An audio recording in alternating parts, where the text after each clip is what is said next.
red jade is an amazing vine.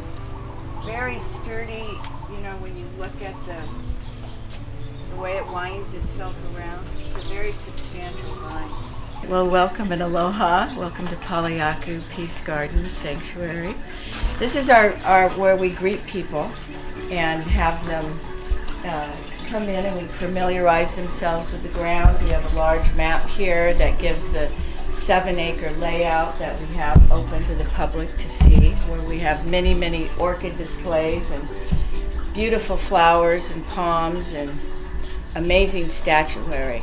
Very proud to say we just got our special use permit with the county. So we're now going to be able to really open this up to help support the farmers and the traditions of our island and be able to sell some items to our visitors and to the residents. So we're going to be featuring water statuaries,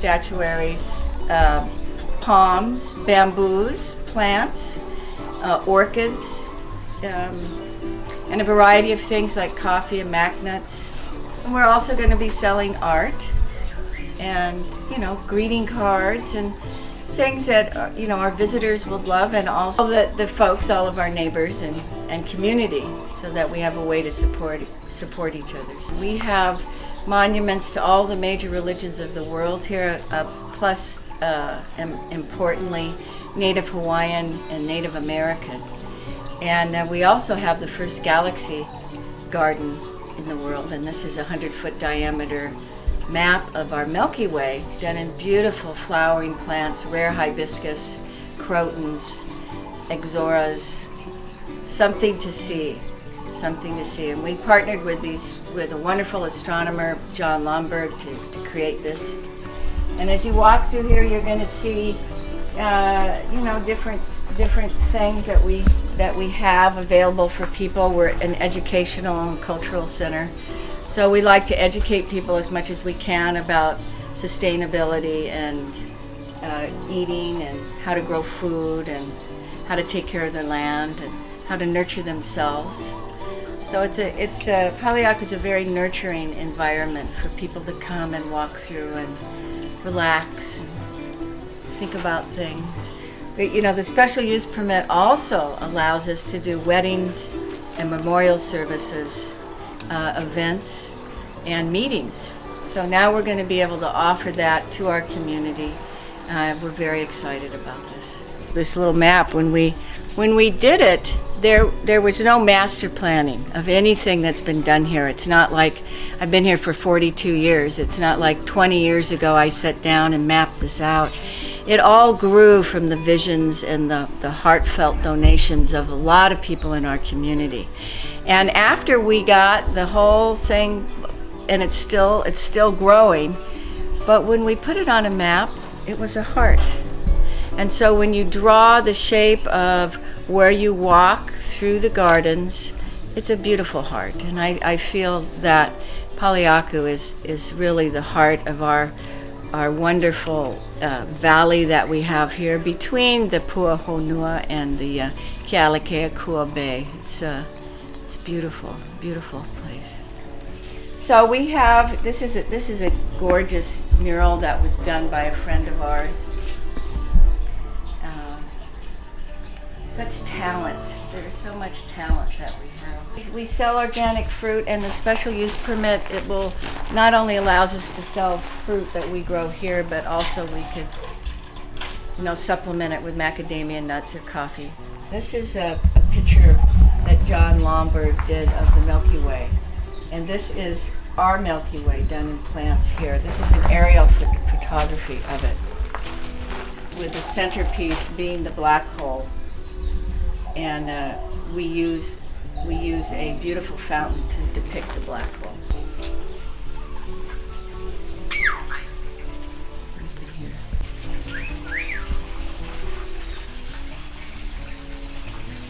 Aren't those beautiful gingers? You know, the flowers that we have here in Hawaii and the botanical plants that we have here in Paleaku, we have some very unusual flowers that you'll be able to see. And when you come and you're greeted at the visitor center and you pick up your map, it also has lists of a lot of the plants that we have here, so that they're named and as you take your self-guided tour. Ponds.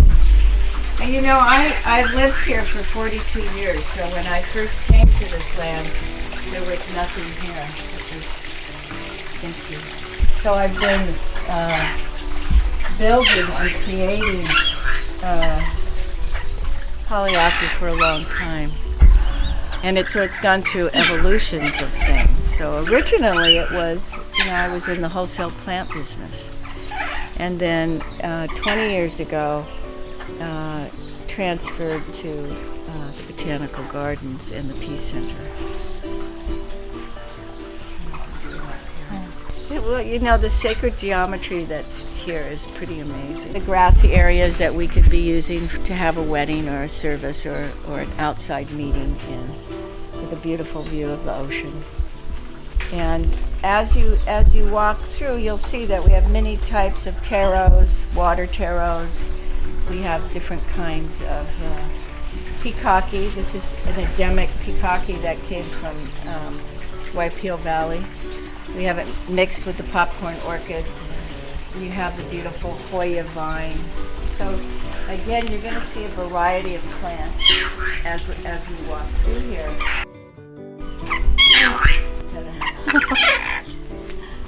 As you walk in this section, in here we have some beautiful and very unique special mandalas that are made of sand by the Tibetan Buddhists. And they come here maybe every 3 or 4 years and refresh the sand paintings.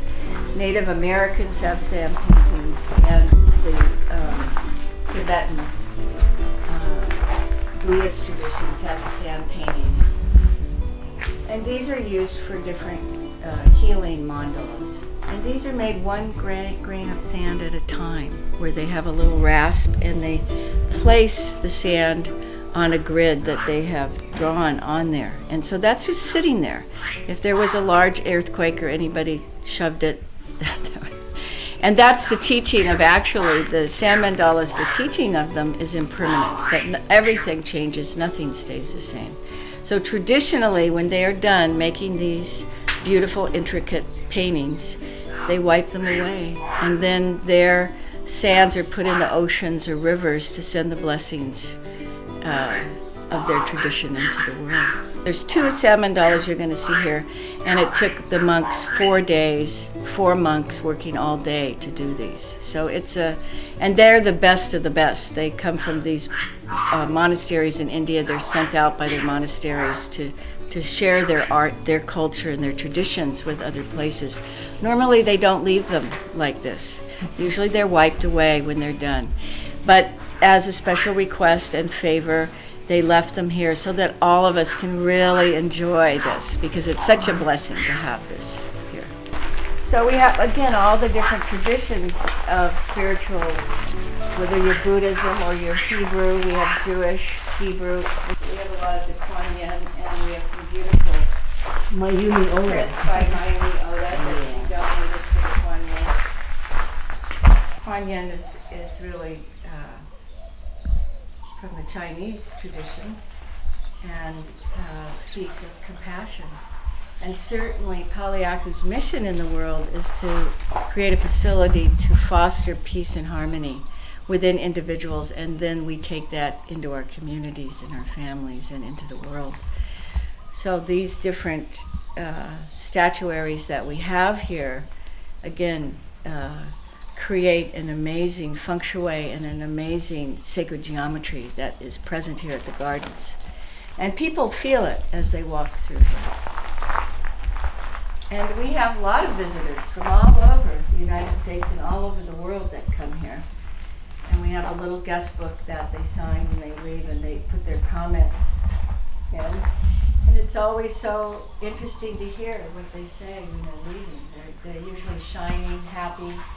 They've really enjoyed their visit here. So again, this is a Tibetan Buddhist tradition of the sand painting. This is how these are made. So you can see this is done here. So they get and they draw the grid, and then they color the sand, sacred sand. So they have all these different colors, and then the monks, like this, apply it one little grain of sand at a time to create and to paint these beautiful healing mandalas. These mandalas that are here have to do with, it's called the healing Buddha, and also the Buddha of compassion. That's a good shot. It shows you, how they've outlined it. Then they fill it in with all these intricate. And this is the pavilion where we're going to use this pavilion for meeting, all different kinds of meetings. And today we have a yoga class. So the room itself is a large pavilion. I feel so grateful to have this beautiful space to practice every day. We commence class with our gratitude for Barbara and Paleaku creating this space for us. It's truly sacred. Those are just such sweet pieces of art that bring you into the playful. And this is where we did our Ho'oponopono classes. We've had Ho'oponopono classes, we've had Hawaiian language classes, we've had a lot of hula classes here. We had halaus here for a long time. Right now we don't have that happening. So but we've done a lot of different things for the community here. This is our garden resource room, where we keep a lot of educational material for people to read about gardening and orchids, or about the different traditions that are represented here. So it's quite a calm and peaceful place.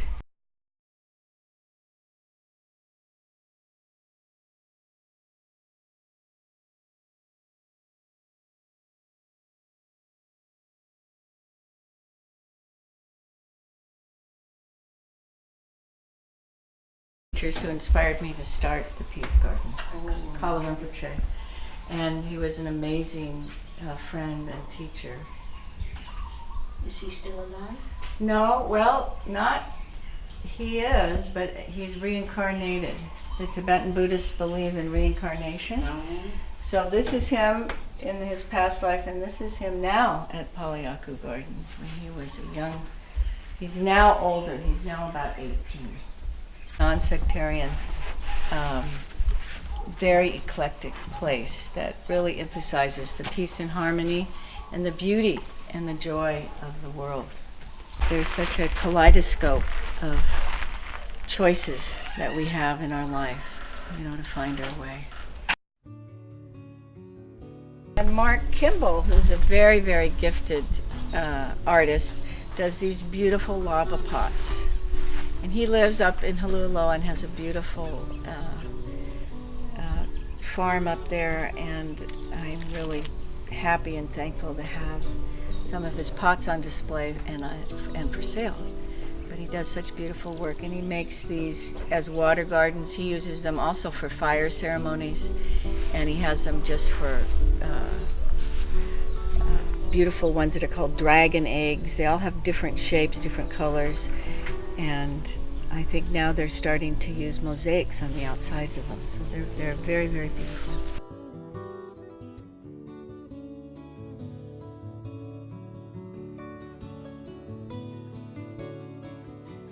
Come to a variety of beautiful plants and little statuaries. This is a really pretty little shell and a little ornate bamboo.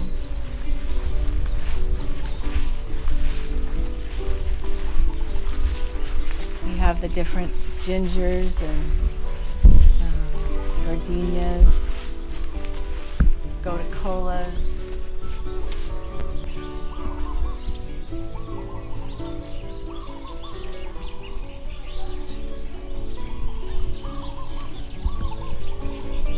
And we built this in community with the astronomy students at Kona High School and around the island.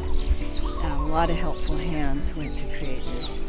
And it's a beautiful educational model, and the only one in the world at the moment, of the Milky Way, which is our galaxy. And it's to scale, so even if it's 100 feet across, the galaxy is like 100,000 light years across. So as you look at this garden, it is quite something. It's so wonderful for our community to have this, because in West Hawaii we don't have anything for astronomy. We're an astronomy island, and this really allows the people of West Hawaii to get together and have an astronomy experience that it doesn't have to be at night. This astronomy experience is experienced in the day. One of the arms of the galaxy by name. But we do supply also a self-guided tour for people. So as they walk through here, they can see where they are in the different arms of our galaxy. So we're going to wander in over here. And you can see it's just filled with these beautiful hibiscus of all different kinds and ixoras.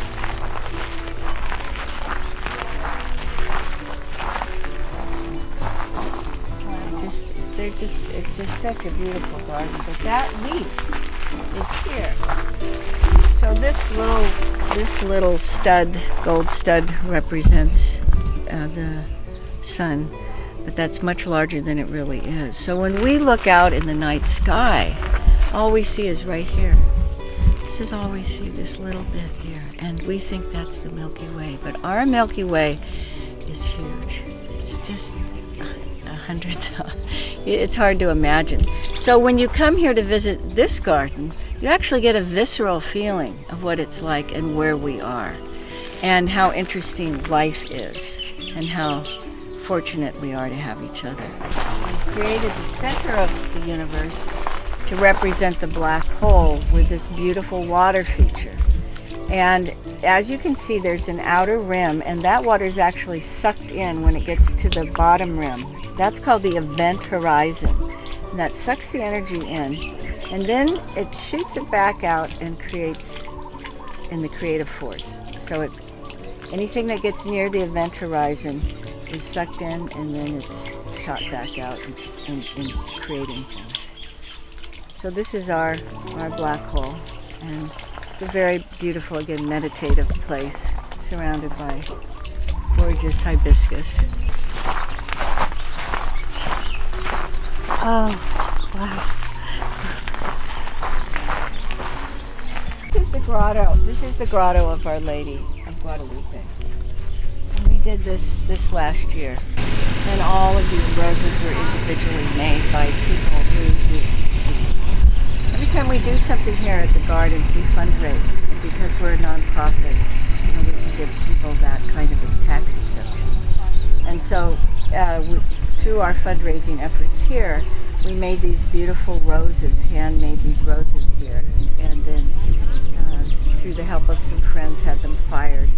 And they just turned out so beautiful. So people that fundraised wrote the names of people and friends that they wanted certain prayers, and then we placed them around the statue of Mary. And Mary herself is filled with some beautiful crystals, again from a wonderful woman who lives very near here. And everything that has been done here, having the blessings of many people and the hard work of many people, and the dedication of the community coming together to create beauty and harmony. And this is her little store, the story of Our Lady of Guadalupe, and it tells about her and about her tradition. And she's really a lady of protection, and she particularly protects unborn children. And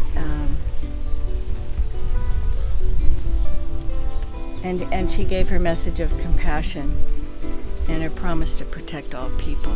So she in her appearance, she appeared in Mexico.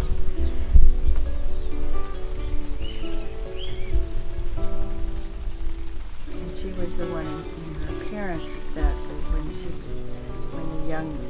when the man man who had seen her, that she appeared to, went to speak to the bishop. He didn't really believe her story at first, so he went back and asked for a sign.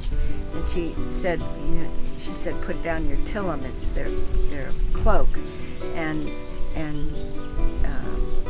she said to go and pick these roses. And so he picked all these roses and he took them. And roses don't grow there at that time of year, and took them to the bishop. And when he opened his cloak and not only were the roses an amazing thing, but the cloak itself had a complete picture of Our Lady of Guadalupe. And still to this day, I think they still have this image.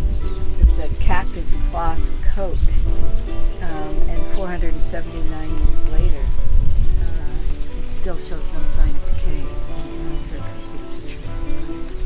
And these palm trees sort of represented the Palm Sunday, the walk of Jesus.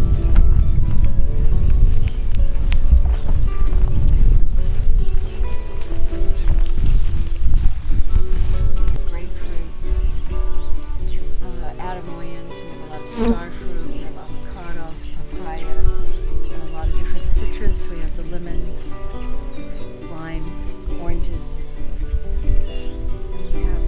Best mangoes. You have the trumpet flower surrounding the tree and a lot of heliconias. It was created by a wonderful gentleman, a wonderful Swami. Is in the tradition of the Hindu. This is the Shiva and the Shiva Lingam and Ganesh, the remover of obstacles. Very sweet bench to sit on, and there's always a gentle breeze here. So people, as they wander through the peace gardens, come here to sit, pray, or think, or give touch with their hearts. And these were brought by different people that gifted the center with the peace poles. And this says, "May peace." If you look on this side, you'll see, "May peace prevail on earth." And it says it in different languages. So this is one way to bring the idea, to introduce the idea and to introduce the energy of peace, is to have it said in different languages. So we have it here in Hawaiian and Japanese and Portuguese and Spanish and English and French.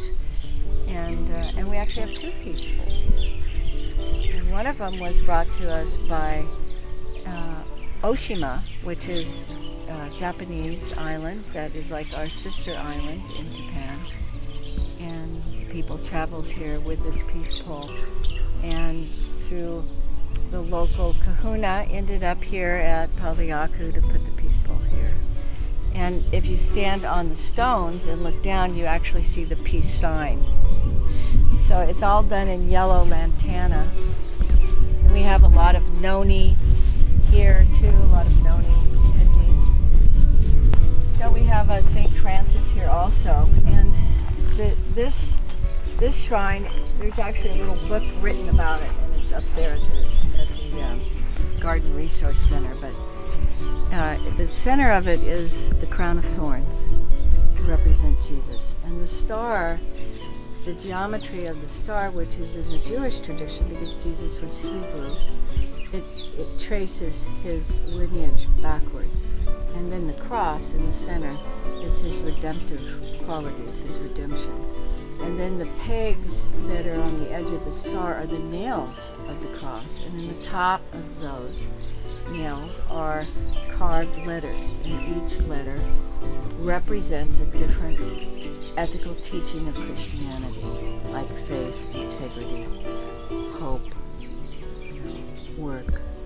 So they have different, each nail has a different letter on the top of it. This is a Bodhi tree. And in Buddhist tradition, Buddha sat under a tree as he became awakened, and as he realized his full potential as a teacher. The Bodhi tree is such a beautiful tree. The leaves look like hearts to me. And Padmasambhava was a great saint in Buddhist tradition. He brought Buddhism from India into Tibet. So he's considered one of the founders of the Tibetan tradition of Tibetan of Buddhism. He's surrounded by some magnificent triangular palms, and a neem tree, a monkey pod tree, palm trees, coconut palms.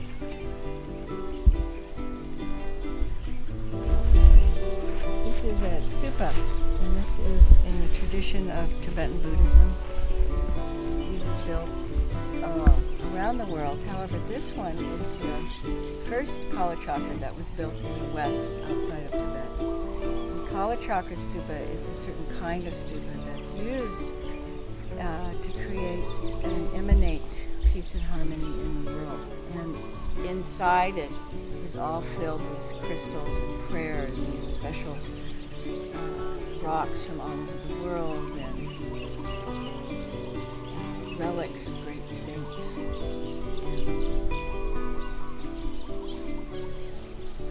And this is the third one in the world that was built. And this is the first one in the West that was built.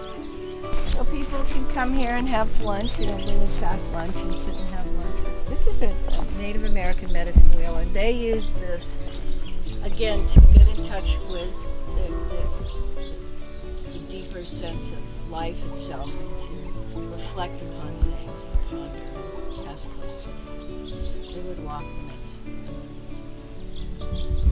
And so the different colors, we have the white coral, we have a honey colored, so the white, they represent the different directions and the different times of the year. Different seasons. When you came in, you saw the beautiful red jade. Well, this is the sister jade. This is the blue jade. This is a very beautiful, amazing colored vine.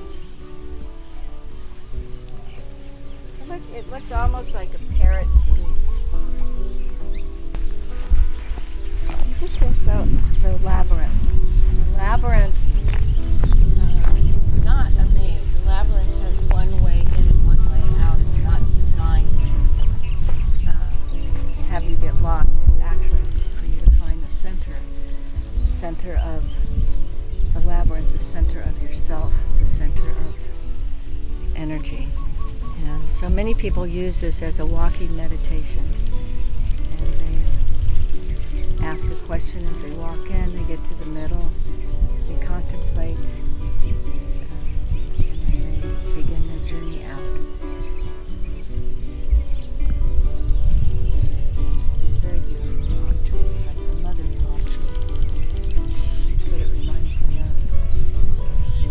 Below the labyrinth is the fire ceremony. So that's done by the Hopi tradition, Native American. So the tradition of this one was to bring the fires starting back to the feminine. And that's where it drew out of. And so occasionally we have a little fire ceremony where we have things that we want to burn, or it's time for a renewal, and we might get together and write things on pieces of paper and burn them in the fire, let them go. Purification. So all the different types of traditions, a lot of them have similarities, but they really are all very unique. And so each one in their uniqueness brings for us as individuals, a way to help us, go through life, learning and very educational.